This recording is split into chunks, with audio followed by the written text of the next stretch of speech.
Channel GK classes by Jitendra Chaudhary sir पर। पहले हमने हमारी पिछली क्लासों में बात की थी राजस्थान के लोक देवताओं की, जिसमें गोगा जी और पाबू जी की बात हो गई थी। नेक्स्ट जो देवता है रामदेव जी, क्योंकि आपको बताया था मारवाड़ के कितने पीर हैं भाई, 5 पीर। मारवाड़ कितने पीर हैं? 5 पीर, जिनमें गोगा जी है, पाबू जी, रामदेव जी, मेहा जी और हड़बू जी। गोगा जी व पाबू जी की हमने बात कर ली है हमारी पिछली क्लास में। अब हम जो यानी कि जिसके बारे में पढ़ेंगे उस देवता का नाम है रामदेव जी। ध्यान रहे कि वर्तमान में भी है एक रामदेव जी पतंजलि वाला, वो नहीं है। ये कौन सा है?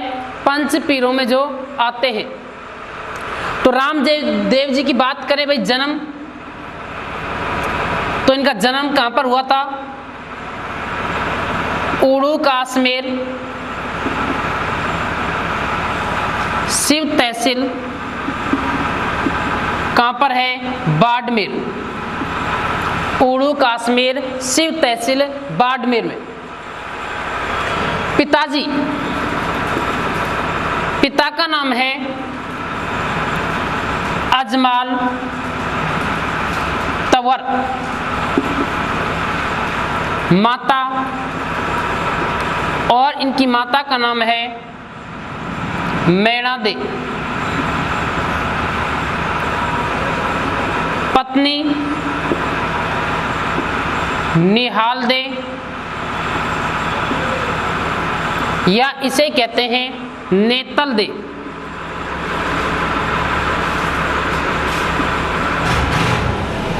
नेतल दे या निहाल दे। भाई, इनके भाई का नाम था वीरम देव, जिसे कहा जाता है बलराम का अवतार। बलराम का अवतार। बहन सुगुणा, बहन का नाम था सुगुणा। साथ साथ उतार लेना भाई। गुरु का नाम है बालीनाथ। गुरु हैं इनके बालीनाथ। उपनाम, इसे कहते हैं रामसा पीर। इसे कहते हैं पीरों का पीर। पीरों का पीर। इसे कहते हैं कृष्ण का अवतार। कृष्ण का अवतार। इसे कहते हैं ठाकुर जी। ठाकुर जी। और इसे कहते हैं रूणेचा राधणी। रूणेचा राधणी। रूणेचा का क्या था? ये धनी था, इसलिए इसे क्या कहते हैं? रूणेचा राधणी। तो यहां तक कोई दिक्कत नहीं। तो देखो, सामान्य इसके इनकी परिचय है। एक रामदेव जी का उपनाम है रामसा पीर, पीरों का पीर, कृष्ण के अवतार, रूणेचा राधणी और ठाकुर जी। क्यों कहते हैं भाई? अब बताते हैं कि मुसलमान लोग कहते हैं इसे रामसा पीर, और पीरों का पीर क्यों कहते हैं। अब इधर जो रामदेव जी है, ये रामदेव जी क्या देता है? चमत्कार देता है लोगों को, जिन्हें कहते हैं हम पर्चा देना। कि जो भी यानी कि रामदेव जी चमत्कार देता है किसी को, तो इसे कहते हैं पर्चा देना। बताते हैं कि रामदेव जी यानी कि जब पर्चा देता है तो उस समय पूरे विश्व में यानी कि बातें हो गई, भाई रामदेव जी क्या देते हैं, चमत्कारी चमत्कार है। तो उस समय यानी कि मक्का मदीना से 5 पीर इसकी परीक्षा लेने के लिए आए थे कि भाई कोई पाखंडी तो नहीं है, क्या वास्तव में चमत्कार देता है। तो जैसे ही 5 पीर आए थे यहाँ पर रामदेव जी के पास। अब जब कोई यानी कि आपके पास आपके घर को रिश्तेदार या फिर अन्य कोई व्यक्ति आएगा तो बताओ आप नाम यानी कि चाय पानी का नाम ले लोगे क्या? सभी लेते हैं, कोई हरामखोरी होगा नहीं लेगा। तो उस समय यानी कि रामदेव जी ने जैसे यानी कि 5 पीरों से चाय पानी का नाम लिया तो बताते हैं कि इन पीरों ने मना कर दिया, कहा कि देखो रामदेव जी हम तो सीधा डायरेक्ट क्या खाएंगे, खाना ही खाएंगे। तो जैसे यानी कि आप बताते हैं कि रामदेव जी ने कहा चलो ठीक है भाई आपके खाने की व्यवस्था करेंगे, थोड़ा सा इंतजार करो। अब जैसे यानी कि रामदेव जी ने जब खाने के लिए इन 500 पीरों को बैठाया था सामने, यानी कि जैसे ही बर्तन परोसे तो इन 5 पीरों ने मना कर दिया रामदेव जी से, कहा कि रामदेव जी हमसे बड़ी गलती हो गई और गलती ये हो गई कि हम हमारे बर्तन यानी कि मक्का मदीना भूल के आ गए, मक्का मदीना, और हम यानी कि अन्य किसी के बर्तनों में खाना नहीं खाते। अब समस्या आ गई भाई, खाना खाएंगे तो अपने ही बर्तनों में। तो इन 5 पीरों ने रामदेव से कहा कि देखो रामदेव जी यदि आप हमें खाना ही खिलाना चाहते हो तो हमारे बर्तन लेकर आओ पहले, काफी सुना है कि आप चमत्कारी हो। तो बताते हैं कि रामदेव जी ने 5 पीरों से कहा चलो ठीक है मैं आपके यानी कि मक्का मदीना से बर्तन लेकर आता हूं, आप अपनी यानी कि कुछ टाइम के लिए आंखें बंद करो। और जैसे ही 5 पीरों ने अपनी आंखें बंद की, बताते हैं कि इधर इस रामदेव जी ने अपना हाथ सीधा किया मक्का की तरफ और वहां से बर्तन उठाए और इनके सामने रख दिए। जैसे ही 5 पीरों ने अपनी आंखें खोली तो वास्तव में बर्तन इनकी पहचान लिए 5 पीरों ने कि भाई ये तो हमारे क्या है, बर्तन है, क्योंकि अपनी चीज भाई सब कुछ पहचान लेते हैं, बर्तन हो या फिर कुछ अन्य चीज। तो बताते हैं कि जैसे 5 पीरों ने यानी कि अपने बर्तनों को पहचान लिया तो उन 5 पीरों ने कहा था इस रामदेव जी से कि रामदेव जी हम तो क्या हैं, पीर हैं, लेकिन आप क्या हो, पीरों के पीर हो। इसलिए से क्या कहने लगे थे, पीरों का पीर। कृष्ण का अवतार, रूणेचर धनी, रूणेचर का मालिक था ये, और ठाकुर जी किसे कहते हैं, रामदेव जी कहते हैं। अब बताते हैं कि रामदेव जी का जन्म हुआ था भाद्रपद शुक्ल द्वितीया को और इसने समाधि ली थी भाद्रपद शुक्ल एकादशमी के दिन। तो ध्यान रहे इसका जो मेला भरता है, इसका मेला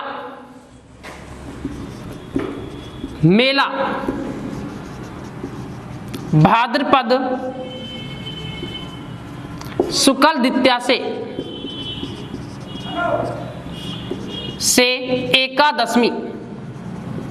एकादशी के तक इसका क्या बढ़ता है, मेला चलता है भादो के महीने में। ध्यान रहे प्रत्येक महीने में 2 पक्ष आते हैं, शुक्ल पक्ष और कृष्ण पक्ष, और इसका जो मेला भरता है वो कब भरता है, शुक्ल पक्ष से, भाद्रपद शुक्ल से, द्वितीया से और एकादशी तक। इधर इसकी बहन का नाम क्या है, सुगुणा, लेकिन ध्यान रहे इसकी एक धर्म की बहन और थी, और उस धर्म की बहन या कह लो या फिर शिष्या कह लो, जिसका नाम क्या था, डाली बाई। धर्म की बहन या शिष्या, धर्म की बहन या इसे कहते हैं शिष्या, कि रामदेव जी की शिष्या कौन थी भाई? डाली बाई। डाली बाई। और बताते हैं कि इस डाली बाई ने रामदेव जी से एक दिन पहले यानी कि भाद्रपद शुक्ल दशमी के दिन क्या ली है? समाधि ली है।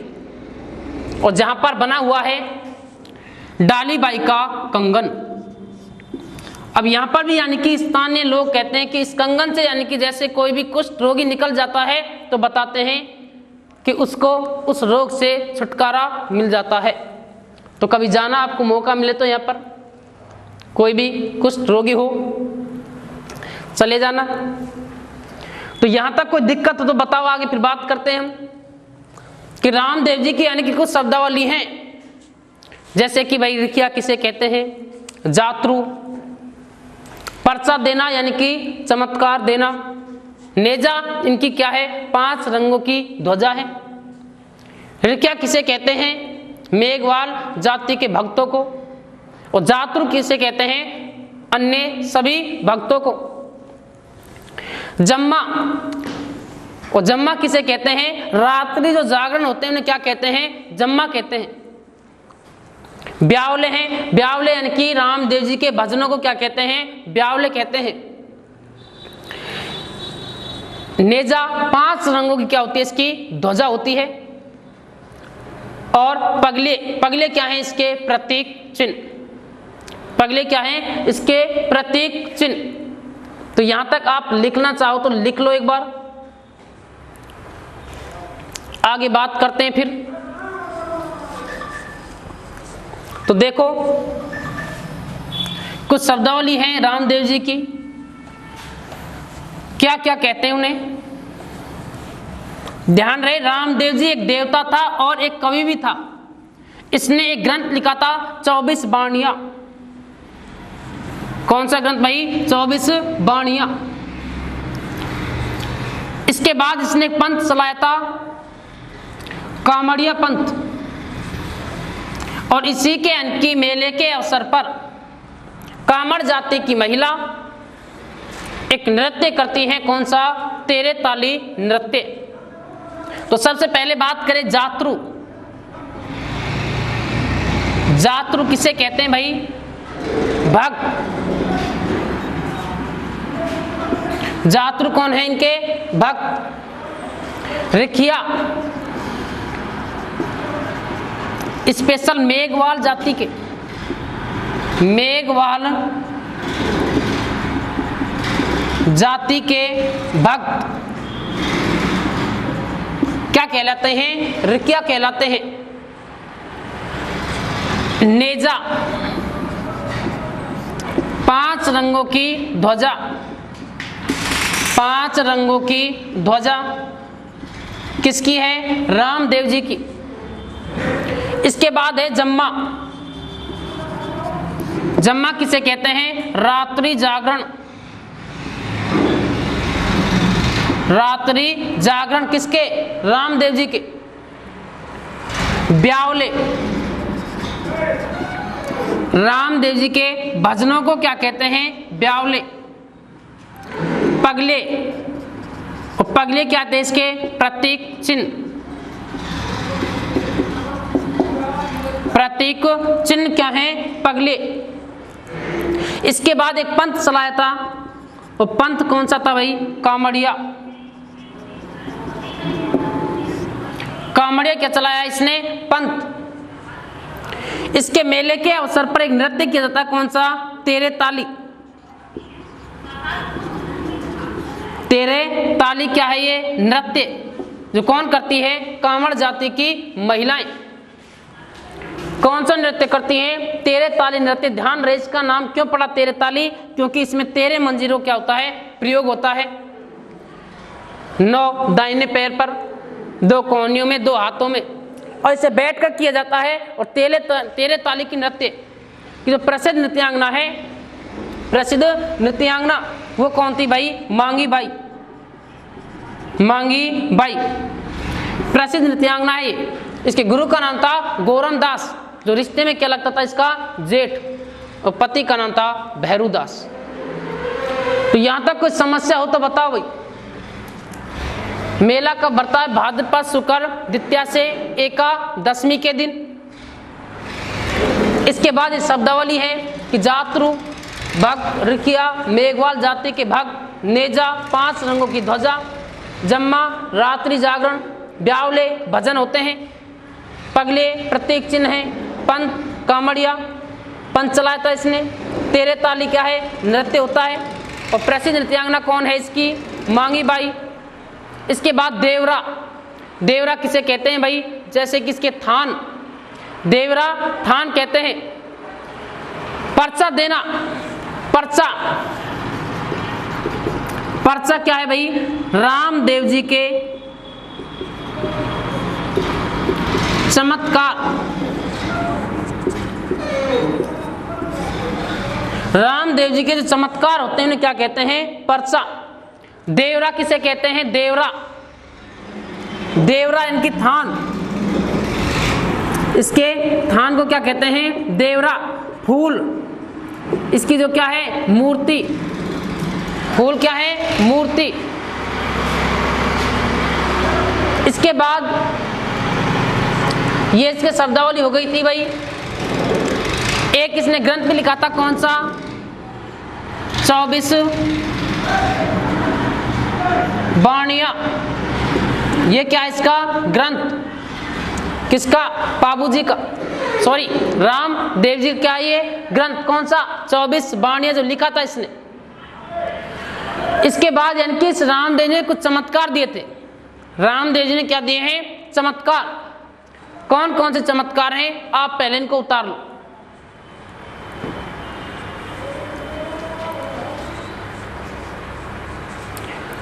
तो देखिए भाई, रामदेव जी के चमत्कार कौन कौन से थे? काफी चमत्कार दिए थे। बताते हैं किसने? लकड़ी के घोड़े आकाश में उड़ाए थे। और बताते हैं कि उफनते हुए दूध को शांत किया था इसने। बहुता सेठ की नाव को पार किया था रामदेव जी ने। और अपने यानी कि दोस्त जिसका नाम था स्वार्थिया, इसके सर्प ने काट लिया था। बताते हैं कि और इसका इनकी जहर को इसने निकाला था। किसने? रामदेव जी ने। तो सबसे पहले लिखे हम रामदेव जी के चमत्कार। रामदेव जी के चमत्कार कौन कौन से चमत्कार थे भाई रामदेव जी के? कपड़ों का घोड़ा कहां पर उड़ाया था? आकाश में। कपड़ों का घोड़ा आकाश में उड़ाया।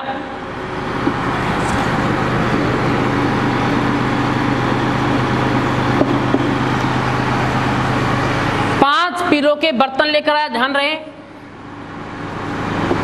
5 पीरों के बर्तन लेकर आया। बर्तन लेकर आया। कपड़ों का घोड़ा यानी कि आकाश में उड़ाया। 5 पीरों के बर्तन लेकर आया था मक्का मदीना से। इसके बाद बताते हैं कि बालीनाथ के यानी कि हरि दर्शन कराए। बालीनाथ को हरि दर्शन कराए। इसके बाद भैरव राक्षस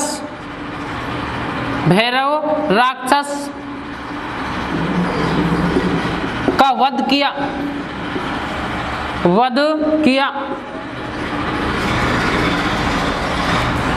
अपने दोस्त स्वार्थिया का जहर उतारा। बहुता सेठ की नाव पार कराई।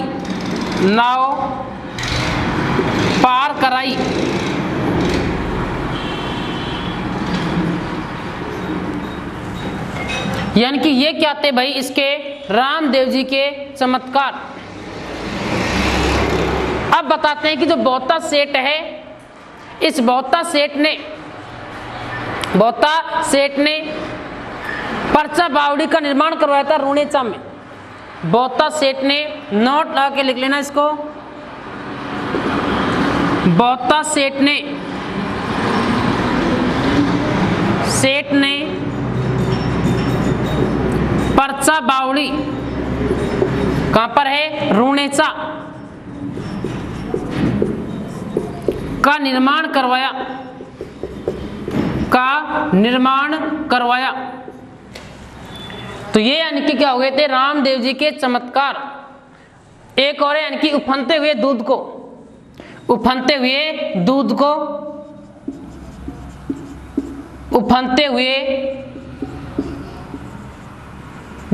को शांत किया। ये रामदेव जी के क्या है भाई, चमत्कार। क्वेश्चन आ भी जाए कि निम्न में से यानी कि रामदेव जी के चमत्कार नहीं है, तो इन तीनों में से 3 देगा, इनमें से 1 नहीं देगा। या पूछ लेगा कि रामदेव जी के चमत्कार हैं, तो ध्यान रहे कि कपड़ों का घोड़ा आकाश में उड़ाया, 5 पीरों के बर्तन लेकर आया, बालीनाथ को हरिदर्शन कराए, भैरव राक्षस का वध किया, स्वार्थिया इसका दोस्त जिसको यानी कि इसका जहर उतारा था इसने, बौद्धा सेठ की नाव को पार कराया। और बताते हैं इस बौद्धा सेठ ने यानी कि पर्चा बावड़ी का निर्माण करवाया था कहां पर, रुणेचा में। और उफनते हुए दूध को क्या किया था, इसने शांत किया था। ये क्या है, रामदेव जी के चमत्कार। तो आप उतार लिए जल्दी से, स्क्रीनशॉट ले लो ही।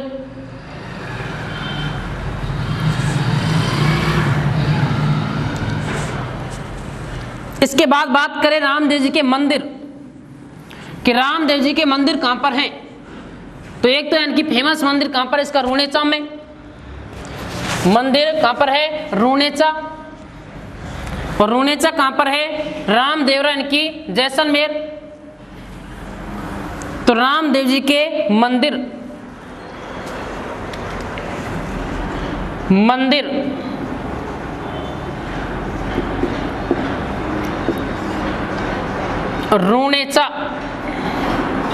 रुणेचा कहां पर है, रामदेवरा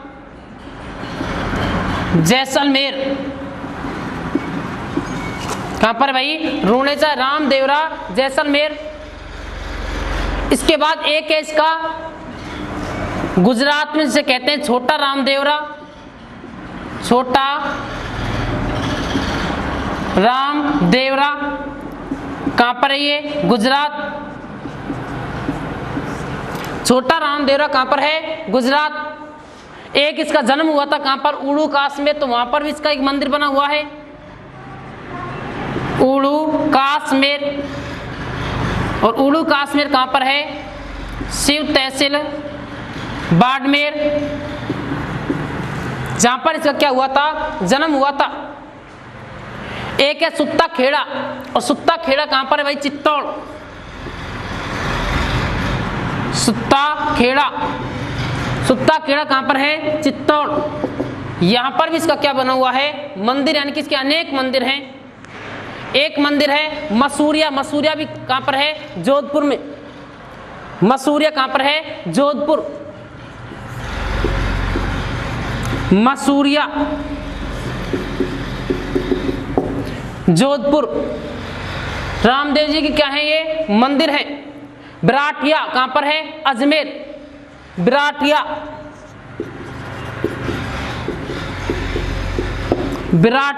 ये कहां पर है, अजमेर। तो ये क्या है, रामदेव जी के मंदिर। मंदिरों की बात कर ली, देखो कई ऑप्शन जरूर थोड़ी है कि रुणेचा है, ये भी आ सकते हैं कि रामदेव जी का मंदिर कहां पर है। या पूछ ले कि निम्न में से रामदेव जी का मंदिर नहीं है, कहां पर नहीं है। तो ध्यान रहे यहां पर क्या है, ये सारे रामदेव जी के मंदिर ही हैं। क्या है, रामदेव जी के मंदिर। इसके बाद इसने यानी कि ग्रंथ लिखा था कौन सा, 24 वाणियां, उसकी हमने बात कर ली है। गुरु का नाम बालीनाथ। बहन की बात करें सुगुणा, लेकिन धर्म की बहन कौन थी इसकी, वो थी डाली बाई। और डाली बाई के यानी कि कंगन बना हुआ है जहां पर इसने समाधि ली थी, और बताते हैं कि जहां पर यानी कि जो समाधि ली उस समय यानी कि इसका क्या बना हुआ है, यहाँ पर डाली बाई का कंगन। और यहाँ की परंपरा है कि इस कंगन से होकर जो भी यानी कि कुष्ठ रोगी निकल जाता है, कुष्ठ रोगी, तो कुष्ठ रोगी निकलने पर बताते हैं कि जैसे इस कंगन से निकलता है तो बाद में यानी कि रोगी यानी कि उस रोग से छुटकारा मिल जाता है।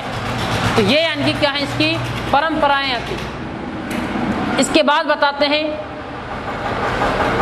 कि इसने रामदेव से एक दिन पहले क्या ली थी, समाधि ली थी। रामदेव ने समाधि कब ली है, भाद्रपद शुक्ल एकादशमी के दिन, और इसने ली थी भाद्रपद शुक्ल दशमी तक। तो दोस्तों, यदि आपको ये वीडियो हमारी क्लास पसंद आई हो तो चैनल को सब्सक्राइब कर दें, वो लाइक कर दें। धन्यवाद, मिलते हैं अगली क्लास में।